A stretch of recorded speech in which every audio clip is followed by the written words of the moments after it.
if you get the right guy, you cannot overpay. It's impossible to overpay. You could give up your next 5 first-round draft picks.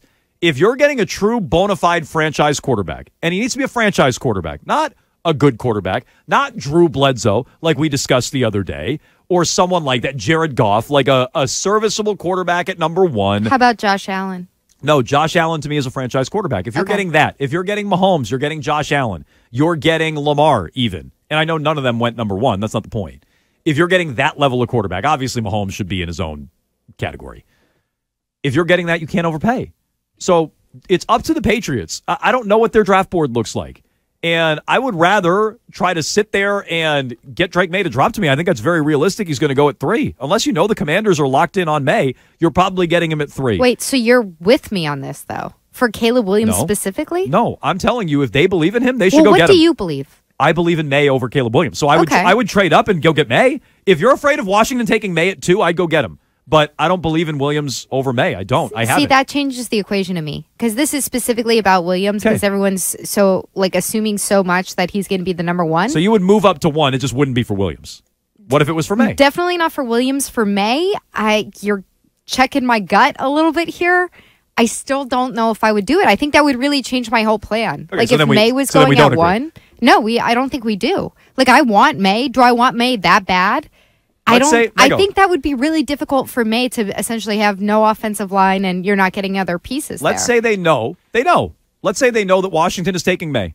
And you know that Chicago is open for business. They need a big return at number 1. I don't think this is a big return, by the way. The word out of Chicago is it's going to be a historic draft return that they're looking for. Now, maybe that's bluster and maybe that's just what you say to try to drive up the price. I don't think this is a crazy price. You're moving up 2 spots this year, so throw out the 3 pick. You're getting a better pick. The second rounder this year and next year's first, I don't even think that's that much if you're truly getting a franchise quarterback. So if you know Washington's locked in on your guy at 2, you have to move up to 1. I'd do it. I'd do it if you love him. And I like these quarterbacks a lot. 617-779-7937. Now, people are souring on Drake May.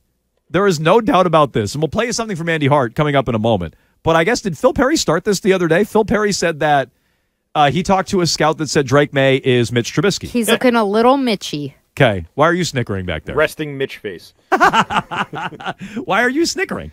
Because I don't think Drake May's any good either. Okay, got it. Well, that's true. Arcand hates all these quarterbacks. That's true. It's a nice way to go through life.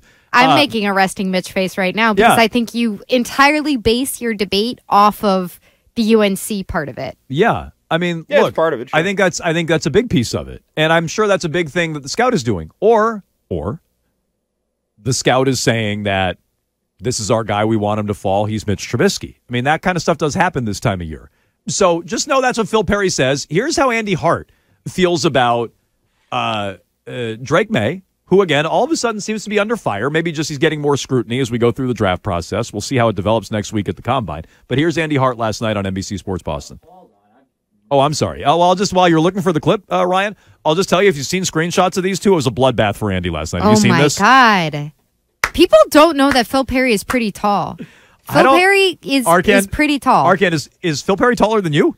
I don't think so. I don't think so either. I think he is. I think he's about my height. I stood next to Phil Perry many a time. He has better posture than me. Yeah, probably. maybe. Arcand, how tall are you, to be honest? 6'2". 6'2"? I would say Phil Perry's probably 6'2".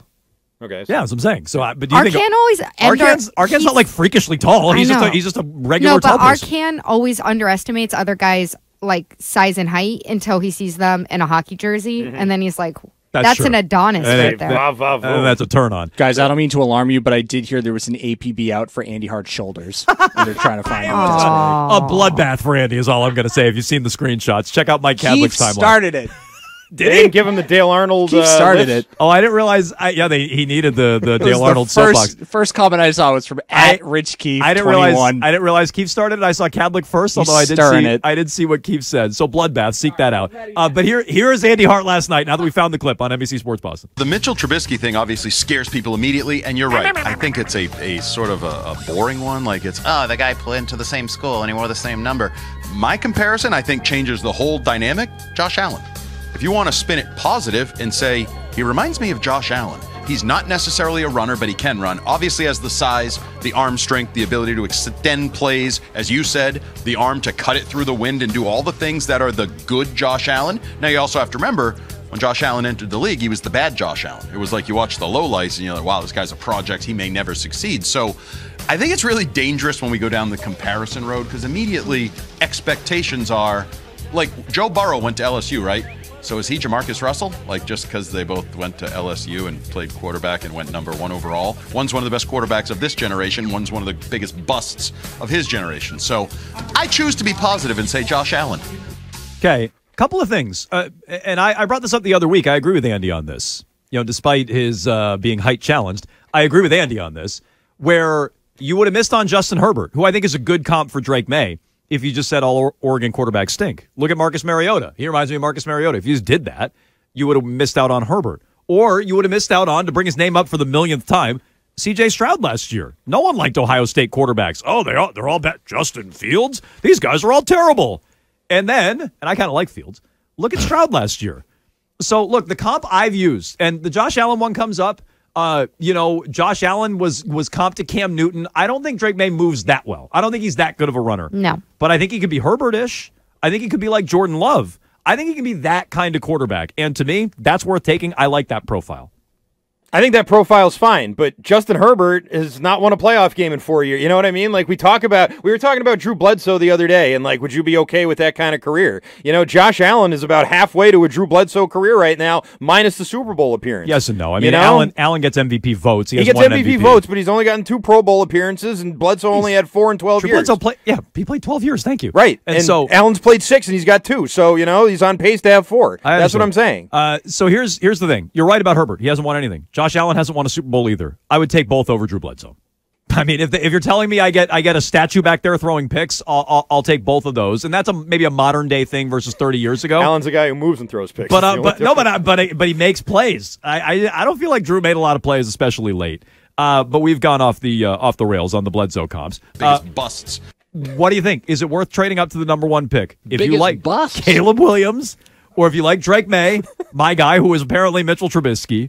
Or if you like even Jaden Daniels, 617-779-7937. A lot of you lining up to discuss the quarterback. I want to get into surrounding the quarterback as well. What's really out there? What are options for the Patriots here? If you wanted a quarterback, maybe it's Justin Fields. If you wanted a receiver, it's Mike Evans. Matthew Judon doing his thing on social media. Steph Diggs also on the Patriots rather, are on the list of teams where Stephon Diggs could wind up if Buffalo moves on.